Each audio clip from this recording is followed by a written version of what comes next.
we're seeing a clear reset in the relationship between brands and consumers. In today's purposeful economy, trust and transparency are no longer optional. They are very central to how consumers choose, how they stay loyal, and how they engage.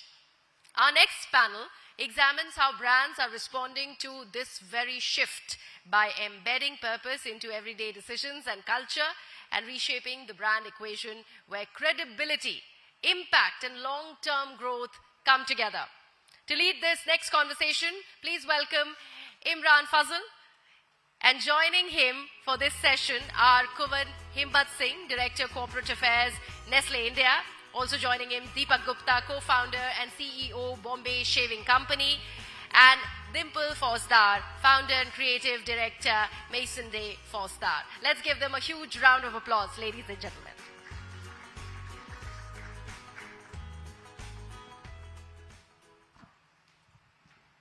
Welcome everyone.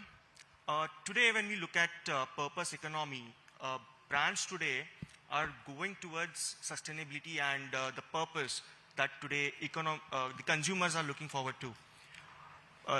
In the need of this hour, Dimple, I want to understand more from you how a brand like you can enhance this communication and purpose for its consumers. Thank you so much for having me.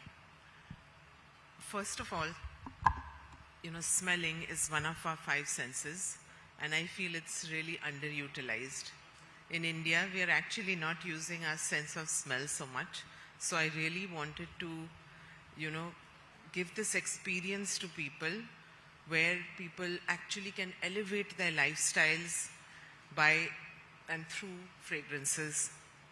It is something that truly can and has the ability to make our lives much better. And we do all of this through very, ethical practices.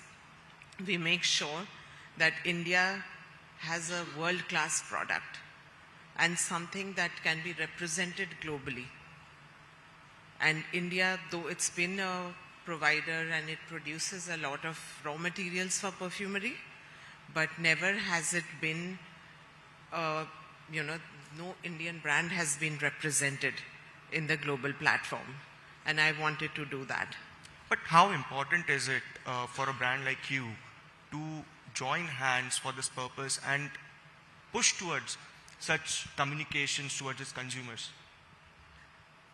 So we, whatever we are building, we do it with our audience. Everything we share on our social media so that people know exactly what we are doing. There's nothing hidden. Everything is out there for people to see and to trust us. Because, in today's day and age, trust is everything. And me as a founder, I make sure that I'm there to address everything, to give people that comfort and, tell them that we are building something truly of value. Right. Himmat, Nestlé India does a lot of ESG and CSR responsibility activities. How do you take this narrative forward when there is a lot of noise around in the social media? And how do you make sure that brands and the consumers are communicated with that message?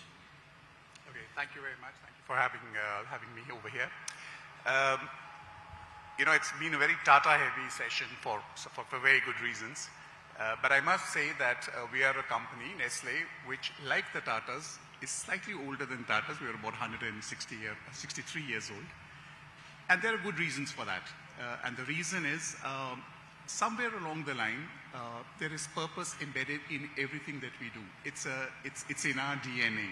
Okay? Much before the word CSR, as you alluded to, became fashionable, we developed something called creating shared value. It's a global thing. CSR only happens in India.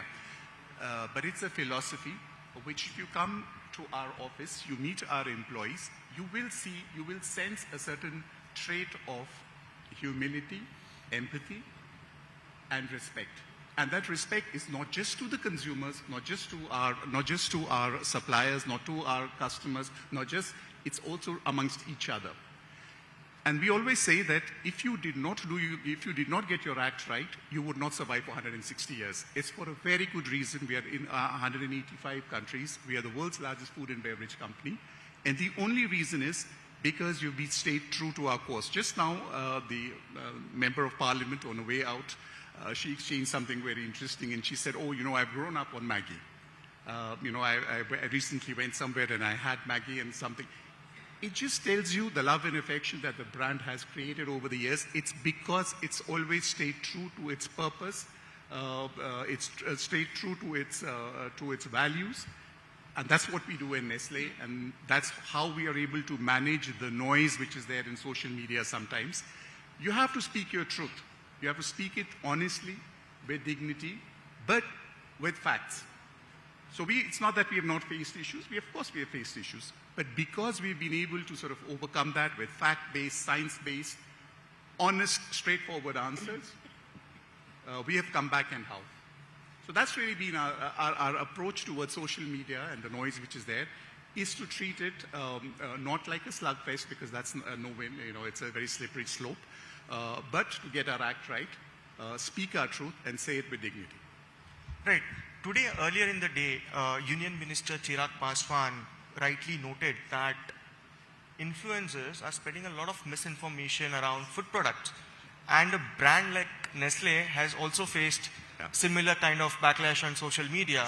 How do you cut the noise and break through this kind of narrative setup?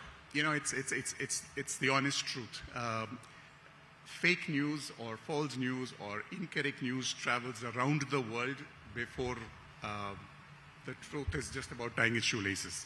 Let's be honest. We all like sensationalism. We all like spicy news, which may or may not be substantiated. Food is such a personal emotion for everyone, and it's only natural that people kind of speculate. This has got this has got that. But you have to stay the course. You have to stay the course. State your facts with science, with all the standards that you have to be extremely transparent. As she was saying, that you have to believe the philosophy of sharing what you have. So if there is noise, which occasionally it does manifest, we stay our course. We don't lose our head. We don't try to be too smart about these things. Just speak our truth. Right. Deepak, Bombay Shaving has seen a tremendous growth, consumer love in the Indian market. How do you move this conversation to extend the brand purpose among your consumers? So we just completed 10 years. I think in a journey of building consumer brands, and the example is on my left side. It's a long journey. But we believe that being a new age consumer brand, there are few things we can do. Frankly speaking, in the journey of brand building, capital is never surplus. And you also need to kind of burn to kind of reach to a certain trial awareness for the brand. But what we can do as a brand, we believe that we can still spread spirit of entrepreneurship in a lot of young Indians. So for example, what we talk internally is that we are the brand for young entrepreneurial Indians. And we do this in many ways. For example, we have invested in, 30 young startups through a fund we created within the company. We incubate a lot of startups within our office. They basically initially don't have office space. They work out of our office, and then kind of once they expand, they move out and work. I mean, I wanted to come to that point wherein newer brands, do they have enough budgets to allocate, or are they doing it? I'm sure that it is an integral part, because today Gen Zs are also looking for more than what a brand gives. So are they doing it right now in India? India is, I think it's just at the explosion of aspiration, where the rat race of acha padho, where you get into a job and then figure out what you have to do in life is changing completely. Now kids getting into their 12th standard, like we have interns who have just passed 12th and they want to start on their own. Right? So it's completely changing. How do we kind of, in our small way, ignite that fire and give them platform to just kind of try it, is something we are enabling as an organization. But a long way to go. Right. Dimple, luxury brands often face this issue wherein you put in the brand messaging with ESG and sustainability, but it comes with a cost, right? It comes with a price. Are consumers looking into it to buy such products? How are you looking at the transformation towards these brands? How are you doing it for your brand itself? Fortunately or unfortunately, people in India are still very price conscious, and they are still looking for, they are compromising on the quality for a cheaper price. But we stuck to our grounds because I truly believe that people should use the best, feel the best. So we chose not to compromise on the quality. And that's why whatever we source, first of all, it's ethically sourced, and we chose the highest quality ingredients. Even the artisans, even the perfumers, I could have easily chosen French perfumers, but I chose Indian perfumers to showcase their talents and, thereby building something holistical and something Indians can be proud of and can really enjoy wearing what they are wearing. Right, but then on one hand, when we talk about sustainability, we are also seeing growth of fast fashion in India, right? And it keeps on burdening the ecosystem. Do you think there is a way to cut down on such environment mess that they do? I mean, fast fashion and cheap perfumes are flooded in the market. And though people are aware of all these things about sustainability and whatever, but when they are actually purchasing it, that time I think they are not guided by, the sustainable thing in mind. They eventually do end up buying what they wish to, or whatever they see on Instagram, whatever ads are playing everywhere. But I think now there are a section of people who are becoming more aware, and I think gradually this will, with talks like these, people are going to have more awareness. Right. Himmat, we also saw in the US wherein President Donald Trump has cut down on the ESG. All MNCs are operating in India. How do you think that has made a transformation or change as to how ESG is looked into India, because the policy has changed in US as well?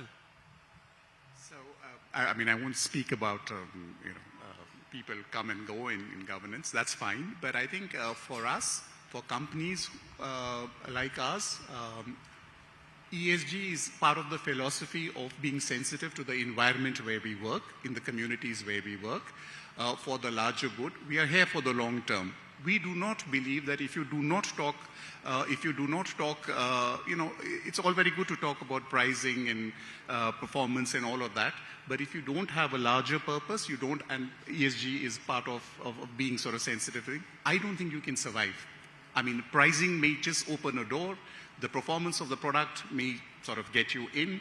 But if you want to stay as a company for the long term, you have to be sensitive to the society, to the communities, have a long-term vision of giving back. There was a fantastic presentation earlier by the gentleman from Bisleri, and it was eye-opening. He said, as much water we take out, we plow back 4.7 or something to that extent. Unless corporations talk about giving back, it doesn't matter about whether ESG, what we're talking about is compliances, one country may insist, the other may not insist, that's fine. But as an organization like us, for us, we are in it, we are committed to it for the long term.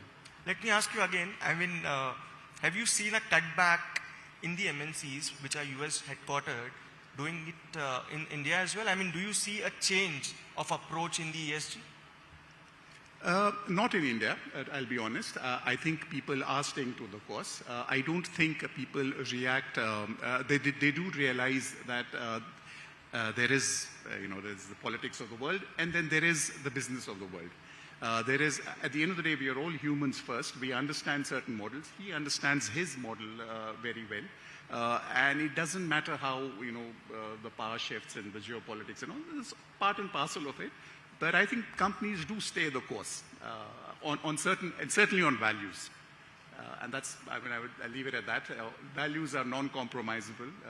Everything else can change. Pricing can change, product can change, packaging can change. I don't think values change. If they change, then the company doesn't survive for too long. Also, do you think with bigger organizations, is there a bigger onus on them to give more to the country or towards ESG and sustainability? How do you look at it, and are we still falling short in terms of that? So we are falling short, yes. We can do a lot more. Is there the onus of more responsibility for bigger organizations? Certainly. Certainly. Having said that, it should be a level playing field. I think it's not as if only certain organizations of a certain scale ought to be compliant and the rest can get away with it. But that aside, I certainly think because the impact is more, we are involved and engaged commercially with a larger audience. We certainly have a duty of doing that much and more than what is perhaps mandated. So I don't think it's about, I think it's about going beyond the compliance level. It's beyond the 2% CSR or whatever we are saying.